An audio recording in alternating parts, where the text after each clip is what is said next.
Cakrawala membentang menghiasi penjuru dunia, bintang-bintang bertaburan di setiap sudut langit. Kala ini jam menunjukkan pukul 8 malam. Suara musik mengalun dari bangunan mewah itu, memanjakan pendengaran gendang telinga. Di hotel mewah sedang diadakan acara istimewa, perayaan hari ulang tahun seorang wanita. Para tamu duduk berjejer. Mereka menikmati jamuan yang telah dihidangkan sambil mendengarkan alunan musik pop dan jazz. Kondisi pelataran hotel terang benderang, sementara di ruang dalam terlihat sedikit redup. Didekorasi dengan lampu-lampu indah yang berwarna-berwarni, cahaya ruangan kuning keredupan. Warna dinding ruangan serasi dengan karpet Persia yang terbentang di lantai. Clara, kalau aku tidak salah dengar, bukankah kamu berkenalan dengan seorang pria beberapa hari yang lalu? Aurel bertanya kepada seorang wanita yang berdiri di depannya. Dia adalah gadis yang merayakan pesta kebahagiaan, yaitu hari yang bertepatan dengan kelahirannya ke dunia ini. Clara mendongak, lalu melirik ke arahnya. Dia kemudian meneguk segelas lemon tea di gelas yang dipegang di tangan kanan. Di tegukan terakhir, dia hampir saja tersedak setelah memikirkan pertanyaan sahabatnya itu. Kenapa informasi itu cepat sekali tersebar? Wanita cantik, bagaimana kabarmu? Clara berbalik bertanya, kembali meneguk minuman di gelas yang digenggamnya.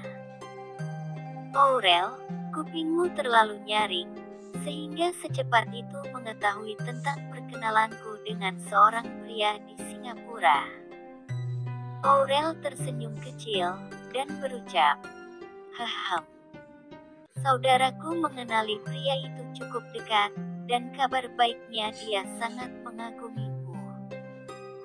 Aku tidak sengaja mendengarkan obrolan di antara mereka berdua. Dia tersenyum menggoda, kembali melanjutkan. Kamu memilih bungkam, apakah diammu bermakna kenyataan dan persetujuan? Apa yang dikatakan Aurel memang benar, dia telah berkenalan dengan seorang pria untuk pertama kali di dalam hidupnya. Hal itu murni terjadi atas kehendak orang tuanya. Lalu, jika benar, bagaimana menurutmu? Apakah pria itu menarik dan mampu menyentuh perasaanmu? Aurel mendesak melontarkan pertanyaan yang bertubi-tubi. Orang itu sangat memuji dan mengagumimu. Sambung dia lagi.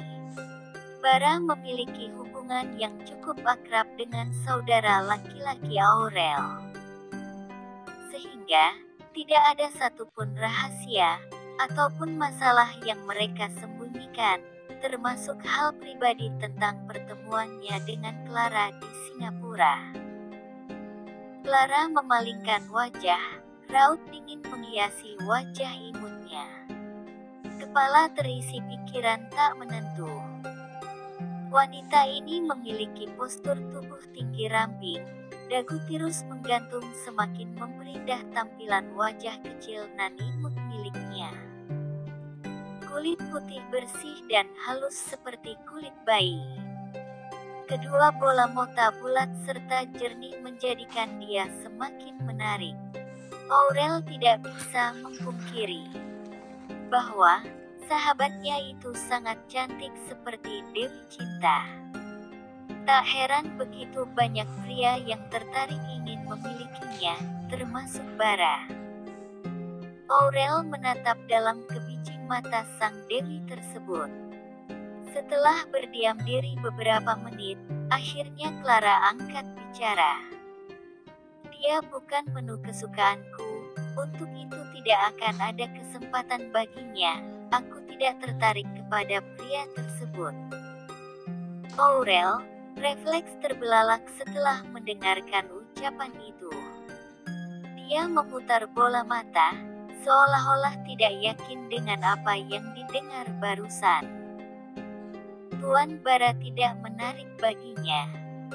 Wanita aneh. Mereka sudah saling mengenal selama 12 tahun. Clara mendapatkan julukan wanita mempesona di kala sekolah menengah atas. Masa itu setiap pria tampan tergoda kepada Clara. Mereka memberanikan diri untuk mengungkapkan perasaan kepadanya. Namun, dia menolak semua laki-laki tersebut dengan alasan yang sama. Aku tidak tertarik dengan pria tersebut, mereka tidak menyentuh hatiku. Hahem. Jika kecantikanmu tidak menarik perhatiannya, dia tidak akan menyukaimu, semua karena ada alasan dan penyebabnya adalah dirimu sendiri. Sebagai sahabat Clara, Aurel mengenal kepribadiannya dengan baik. Meskipun wajahnya sangat cantik, namun, dia cukup tertarik dengan penampilan seorang pria yang berkarisma. Clara sering melontarkan pujian kepada para wanita. Namun, sangat pemilih dan pelit untuk memuji kepada pria. Selama kamu kuliah di luar negeri, tidak ada satupun lelaki yang menarik bagimu, dan pria pribumi pun tidak memenuhi kriteria bagimu. Aurel menghela nafas pasrah. Aku belum pernah melihat wajah yang membuatku tersentuh. Fakta memang begitu, sungguh memprihatinkan. Aurel mencairkan suasana yang membeku dan berucap dengan santai. Aku pikir lelaki yang kamu sukai belum terlahir ke dunia ini.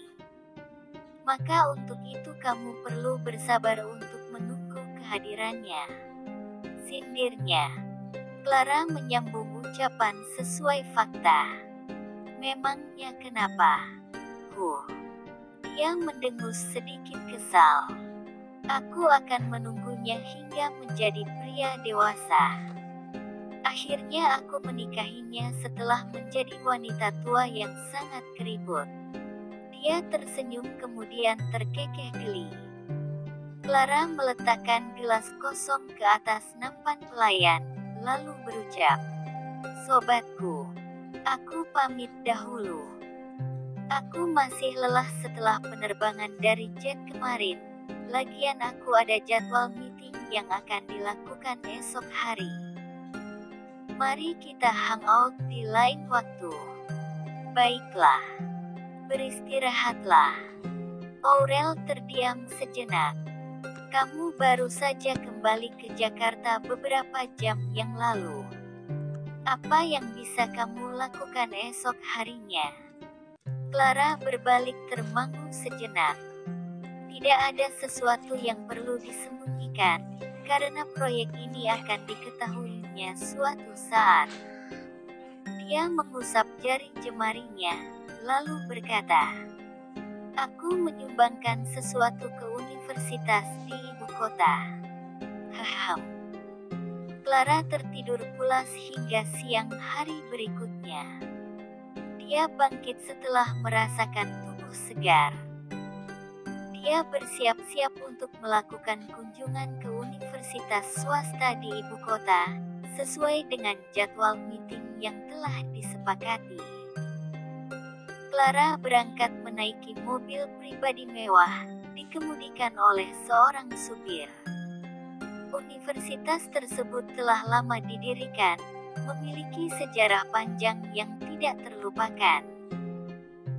Teriring persaingan yang semakin ketat di antara universitas bergengsi. Namun, Universitas G di ibu kota tidak pernah tersingkirkan dari peringkat kedua besar, sebagai universitas terlengkap dan berprestasi. Beberapa jurusan di universitas tersebut menduduki peringkat pertama di Indonesia. Misalnya, manajemen bisnis, keuangan, ilmu komputer, yang telah dipilih Clara sebelumnya. Investasi yang diberikan kepada universitas juga berkaitan dengan ilmu komputer. Sejauh yang dia tahu, dia tidak pernah belajar dengan giat. Dia adalah tipe siswa yang tidak suka belajar dengan pertanyaan yang berbelit-belit. Lebih suka fokus kepada dasar-dasarnya saja. Dahulu dia lebih banyak menghabiskan waktu untuk mengajari Aurel di sekolah menengah daripada belajar sendiri. Dia terlihat tidak tekun dalam belajar, namun selalu mendapatkan peringkat teratas di sekolahnya. Clara akhirnya diterima di Universitas G dan mengambil jurusan ilmu komputer kesukaannya. Dia berharap bisa menjalani mimpi-mimpinya selama 3 tahun. Namun, dia dipindahkan ke universitas di Inggris untuk belajar jurusan ekonomi. Tepatnya di semester kedua karena alasan yang mendadak. Studi di Inggris sangat berbeda. Dia mendapatkan prestasi yang memuaskan. Mereka semua dan keluarganya tidak menduga. Barangkali, di masa sekolah menengah dia tidak pernah belajar dengan serius. Namun, lain halnya setelah kuliah di Inggris. Clara memiliki perspektif yang berbeda, tidak menyukai suasana belajar yang menegangkan. Dalam keyakinan yang dia pegang, memanfaatkan waktu dengan sebaik-baiknya, serta menjaga disiplin. Dia telah menghabiskan masa remajanya dengan giat belajar siang dan malam untuk meraih sebuah kesuksesan. Setelah belajar dengan giat selama 3 tahun, dia mendapatkan gelar yang semestinya orang lain mendapatkan selama 6 tahun. Akhirnya dia pulang ke Jakarta, ke tempat tanah kelahirannya dengan buah kesuksesan. Masa-masa 3 tahun itu cukup sulit baginya, namun keberhasilan yang dicapai mengurangi penderitaannya. Wajah yang dikenalinya tiba-tiba muncul di gerbang kampus. Dia menundukkan kepala, kemudian tersenyum lalu menyapanya.